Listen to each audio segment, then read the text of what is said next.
वंदना करूं सहज निष्काम, पक्षातिक्रांत परमात्मा पाऊं मंगल धाम। ओम नमः सिद्धेभ्यः। यहाँ पर उपस्थित अध्यक्ष महोदय, माननीय निर्णायक एवं मेरे समस्त साधर्मी भाइयों को मेरा श्रद्धात्मक वंदन। आज की इस प्रवर्तमान ज्ञान गोष्ठी में मेरा प्रतिपाद केंद्र बिंदु है सात तत्व संबंधी गुण। जैसा कि आप सभी को विदित है कि इस संसार के सभी प्राणी सुख चाहते हैं एवं दुख से डरते हैं। वह सुखी होने के अनेक उपाय करते हैं, परंतु फिर भी वह सुखी नहीं हो पाते, क्योंकि वह दुख का कारण ही नहीं जानते और उनके दुख का कारण है इन सातों तत्वों के संबंध में होने वाली विपरीत श्रद्धा। आज हम उसी विपरीत श्रद्धा के बारे में चर्चा करेंगे। तो सर्वप्रथम हम जानेंगे जीव व अजीव तत्व संबंधी गुण।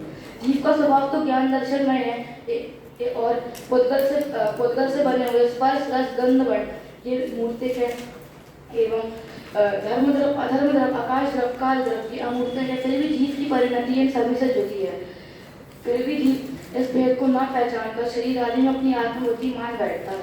शरीर की सुंदरता में अपनी सुंदरता मानता है, शरीर की कुरूपता में अपनी कुरूपता मानता है एवं धन धान वैभव पुत्र आदि में भी अपनी आत्मबुद्धि मानता है और शरीर से उपदेश आदि उपास आदि का भी अनुभव करता है। जीव को अजीब माना है जीव तत्व संबंधी बोला, जैसे मैं डॉक्टर हूँ, मैं इंजीनियर हूँ, मैं क्रिकेटर हूँ आदि। और अजीब को जीव मानना है अजीब तत्व संबंधी बोला, जैसे शरीर को अपना मानना। अब हम जानेंगे आश्रव तत्व संबंधी गुण के बारे में।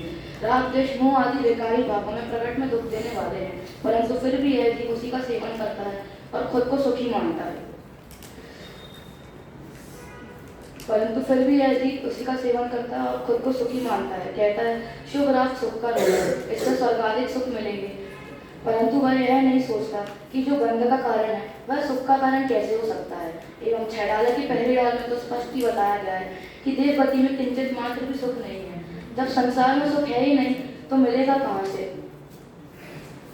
अतः शुभ मोह राग द्वेष आदि विकारी भावों में प्रकट में दुख देने वाले हैं, ऐसे सोकर मानना ही आश्रव तत्व संबंधी गुण है। हम ऐसे एक उदाहरण के माध्यम से समझेंगे। जैसे किसी आदमी को बहुत बंगले गाड़ी बहुत कुछ मिला, वह खुद को सुखी मानता है, और किसी को सिर्फ झोपड़पट्टी मिली तो वह खुद को दुखी मानता है, परंतु असल में तो दोनों ही दुखी हैं। अब हम जानेंगे बंध तत्व संबंधी गुण के बारे में। यह जीव शुभ कर्मों के फल में राग करता है एवं अशुभ कर्मों के फल में द्वेष करता है। शुभ कर्मों के फलस्वरूप उसे भोग सामग्रियां प्राप्त होती हैं, पर भोग सामग्रियां भी दुखकारी हैं। अतः शुभ कर्म एवं अशुभ कर्म दोनों ही संसार का कारण होने से हानिकारक हैं और मुक्ति के लिए तो शुभ अशुभ भाव दोनों, शुभ व अशुभ कर्म दोनों का ही क्षय होता है, पर वह यह नहीं जानता और यही चीज की बंध तत्व संबंधित भी है। अब हम जानेंगे संवर तत्व संबंधी गुण के बारे में। आत्मज्ञान और आत्मज्ञान सहित जो वैराग ज्ञान है वही संवर है और वही हमें सुखी करने वाला है, परंतु उसे कष्टमय मानता है।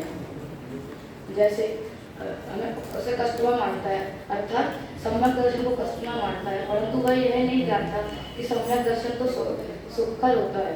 यही इसकी संवर तत्व संबंधी गुण है। अब हम इसे एक उदाहरण के माध्यम से समझेंगे। जैसे पूजा आदि करने में आलस करना, छठ आवश्यक का पालन न करना, अष्टमूल गुणों का पालन न करना, इसे हानिकारक समझना, कष्टदायक समझना, यह संवर है। अब हम जानेंगे निर्जरा तत्व संबंधी गुण के बारे में।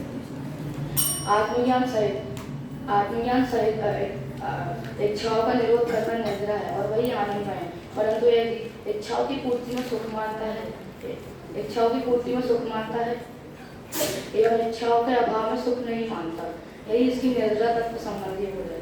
जैसे कभी हम समितियों को अच्छा बन जाता है तो हम उसे भर भर के खाते हैं, उसको कम नहीं करते। अब हम जानेंगे मोक्ष तत्व संबंधी गुण के बारे में। मोक्ष तो पूर्ण निराकुल सुख का नाम है, परंतु यह जीव भोग सामग्रियों को ही सुख मान लेता है और इसी जाति के सुख की कल्पना मोक्ष में भी करता है। अब हम यही इसकी मोक्ष तत्व संबंधी गुण है। अब हम ऐसे उदाहरण के माध्यम से समझेंगे। जैसे स्वर्ग के देवता होते हैं, वो सोचते कि स्वर्ग में सारे सुख है, मोक्ष से कल्पना करते हैं। यही मोक्ष तत्व संबंधी गुण है।